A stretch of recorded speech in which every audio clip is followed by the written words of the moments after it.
Amazon's MMORPG New World has been out for some time now. Players have settled into the routine, and while it's definitely been an immediate success, we are starting to see cracks in the armour, mechanical exploits, and rather intense level 30 burnout. The abuse of the mass reporting bug to get players banned with no repercussions, and literal copy-pastes of cities reinforcing the whole soulless vibe of the game design. So let's take a look at the state of New World, now it's had a few weeks to show what it's got, and look at the 5 main mechanical weaknesses turning players away. And don't worry, this isn't clickbait.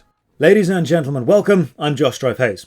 Contrary to popular belief, I don't actually like it when games fail, when they don't meet player expectations. I'm an MMORPG gamer. I want there to be more good, high-quality MMORPGs out there for everyone. But I'm also of the belief that if you truly love something, you should critique it, to provide constructive criticism to improve it as a product. And so far, I've seen New World make 5 major mistakes that will be detrimental to its long-term success. So let's discuss the 5 reasons New World sucks and see what they can do to improve it and keep the game going for many years to come. Before we begin, consider dropping a like on the video or subscribing to the channel for more MMO stuff. Ring the bell for all the future notifications. As usual, a huge thank you to the supporters on Patreon and Twitch who keep the channel alive. More on how you can support at the end. For now, let's begin. Let's start with a simple one. What's the story of New World? Well, you're a member of a crew, you've been washed up on a turnum, and now you have to survive. Okay, what was your captain called? What was the ship you were on called? Where were you going on the original voyage? Who's the first person you meet on a turnum, and are they relevant later? Take the main image for New World, the evil face. Who is that? What is their name? You can tell they're a bad guy because of the red smoke, but that's primary school levels of colour association. New World has elements of sandbox game design and theme park game design. It has dungeons and established world bosses and specific areas to experience specific things, as in theme parks, but it also has enough freedom to allow you to explore and craft from the sandbox school. But it's taken its characterization and narrative construction from sandbox, which is not a great idea, insofar as it has very weak central story. In sandbox games, the narrative is as important as you make it, and in many cases it's actually non-existent, and the game designers are hoping you will imbue your adventure with enough personal relevance to create a narrative in your head. Now, having a central narrative isn't essential to a game's survival. There are games that have existed without it. EVE Online, Mortal Online 1 and 2, but these type of MMORPGs tend to be much more niche and appeal to a much smaller audience. Amazon doesn't want to do that. They want to appeal to a broad MMO demographic. And when you look at the most successful, most widely appealing MMORPGs, they've all got central narratives and strong memorable characters. Final Fantasy XIV, Guild Wars 2, RuneScape, Elder Scrolls Online. They're based around narratives. The thing that a narrative does is it gives you a reason to be in the world beyond the narrative you create. If you've ever sat back and thought, why am I doing this? The answer is usually for a character, for a narrative, to advance a plot, to advance a story. Without that plot, that story, or that central narrative construction, you ask, why am I doing this?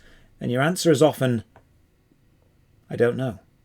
Relatable characters are the reason you want to do quests. If you've been playing New World, you're probably in a faction, either the Marauders, Syndicate, or Covenant, and you've been accepting faction missions from various leaders in town. So here's a test. Name one of the faction leaders you've been accepting quests from. I tried. I couldn't, because I don't read their dialogue. I just click on the accept quest big square like everyone else. There is a major reason people are getting burned out with faction quests, something we'll look at in a moment. You're not accepting them to help a given person, or a goal, or achieve an actual recognizable event. You're leveling for the sake of leveling to get items. It's missing the human connection. It's why it feels hollow. This ties in with the next major point, something I'm seeing a lot. The level 30 burnout wall seems to be a thing. New World has 3 major quest designs. Go to a place and kill a certain number of enemies, or go to a place and collect a certain number of items, or go to a place and gather a certain amount of resources. This is basically it. This is the vast majority of quests in the game. The main storyline does send you on an adventure and has you exploring different locales, but as New World is heavily focused around territory control, you want to advance within your faction to access better weapons and armor. And the faction quests are extremely repetitive. Go kill X enemies in a place, hand the quest in. Go and kill another X in a different place,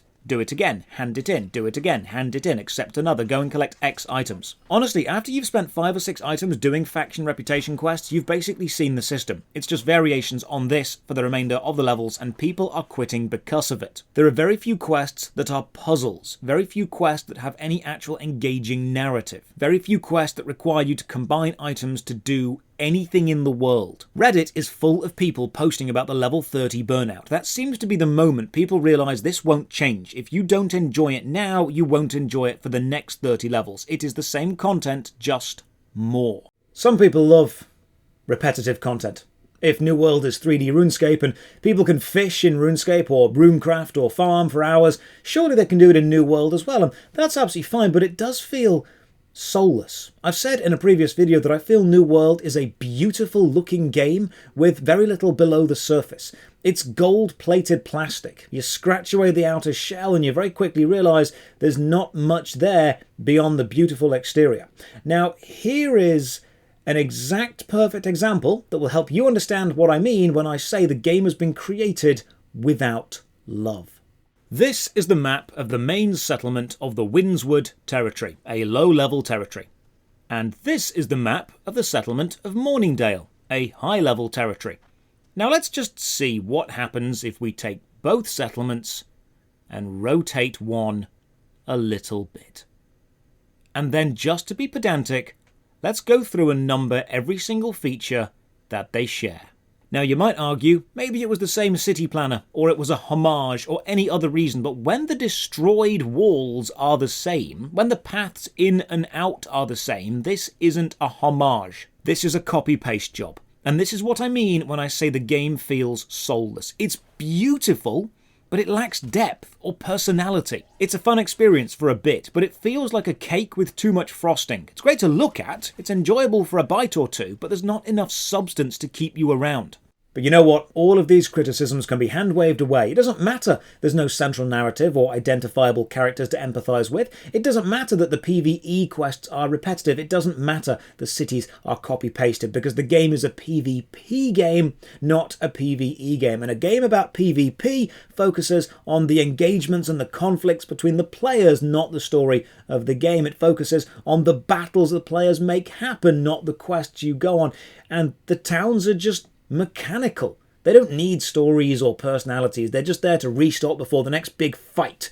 Well, if PvP is your thing, you might be worried, because you could just be mass reported and banned. It has been discovered that New World does not check every player abuse report manually, and that's fine. There's lots of abuse reports. They need to have an automated system, but players have discovered if a single player receives enough abuse reports against them in a very short time, the system will just automatically ban them. A PvP game based on guild versus guild battles where players have discovered a mechanic to just automatically ban enemy players. Oh, there's no way this is going to be abused, right? Reddit is flooded with reports of mass bannings just before any important territory war. How teams have been targeting high-level, high-ranking members of opposite factions, and instead of fighting them, just mass reporting them to remove them from the battle before it even happens. The situation is so bad that it's been reported on in the mainstream news. Players have been calling for boycotts, and popular streamers are constantly in danger. Because if a vindictive streamer wants to get another player banned, they can abuse their system by asking all their followers to mass report, but equal and opposite, a streamer's account is now a lightning rod for mass reports against them. The main problem here is there doesn't seem to be any repercussions for the people doing this. The reporters aren't punished in any way, because you don't want to discourage actual real people from reporting in-game abuse. So until Amazon fixes this, the best PvP tactic is to abuse the player report feature. But maybe we could all get on and join the same faction, which is actually what a lot of PvE players are doing, because it's the best choice, because banking in the game isn't centralized. You bank per settlement, and you can only access the bank of that settlement unless both settlements are controlled by the same faction, in which case you can access the other settlement's bank. So if you're Syndicate and you're in a Syndicate settlement and you have items in another settlement halfway across the map that is also Syndicate, don't worry, you can just pay to access those items too. But you can also switch your faction for free after you've chosen. So if you're a PvE player, you are always going to choose the biggest faction that can access all the banks. If you have no interest in PvP, you would never ever join the underdog, because it's a bad mechanical choice. So joining a faction isn't actually about whose morals do I agree or disagree with, because the factions are skin deep and don't have any actual stories connected to them. It's a mechanical choice of how many banks do I want to access. Now, if you clicked on this video expecting clickbait, I'm very sorry. The title isn't clickbait, it's emotional titling, because of course I want people to click, but I also want to deliver on the promise 5 reasons New World sucks. It's not a bad game in general, but these reasons are holding it back. 1. Lack of emotionally relatable characters with personal goals or a central narrative means players aren't feeling emotionally connected to the world, leading to the asking of why am I doing this for story-based players. You are excluding an entire demographic. 2. Exceptionally repetitive quest design for both the weak central story and the faction reputation grind, leading to a level 30 burnout wall where players realise the gameplay experience hasn't changed in multiple hours and will not change for multiple more. Endless go to a place and kill X or collect X aren't engaging gameplay quests. 3. Literal copy-pastes of maps and town assets, leading to a feeling of corporate creation instead of passionate game studio creation. 4. Mass reporting of players is the best PvP tactic and will remain so until Amazon get control of this. And 5. Banking use being linked to faction control, meaning for PvE players you will always join the dominating faction, leading to them dominating more and the unbalance remaining, or just switching to whoever is winning 3 months from now repeatedly. This means no personal connection to your faction, as it's an ephemeral mechanical choice, not an emotional one. New World is a decent quality game with very little going on emotionally. A lot of people that play MMORPGs are story or narrative driven players, and there's very little for them here. A lot of people are PvE focused players, and once you've gone through the few quest designs there are, there's very little for them there. A lot of people want to explore the world, and once they've seen 1 or 2 cities that look the same, there's very little for them there. If they don't mix the quest design up, if they don't deal with the mass reporting in PvP, if they don't deal with allowing one faction to dominate the land and allowing the banking system to actually affect PvE players based on the actions of PvP players they aren't involved with, they're going to lose a lot of players. But what do you think? Is New World going to focus on these issues? Is it worth spending time to fix them? Or do you think there are a whole host of new issues I haven't even mentioned that will come into play? Let me know in the comments below. Cheers for watching. Another massive thank you to the supporters on Patreon and Twitch who keep the channel going. You can support from only £1 a month. Check the video description for links to the Patreon, Twitch, Twitter, Discord and the second channel Josh Drive Plays, where I replay and review classic games we all enjoyed as kids. And as always, have a great day.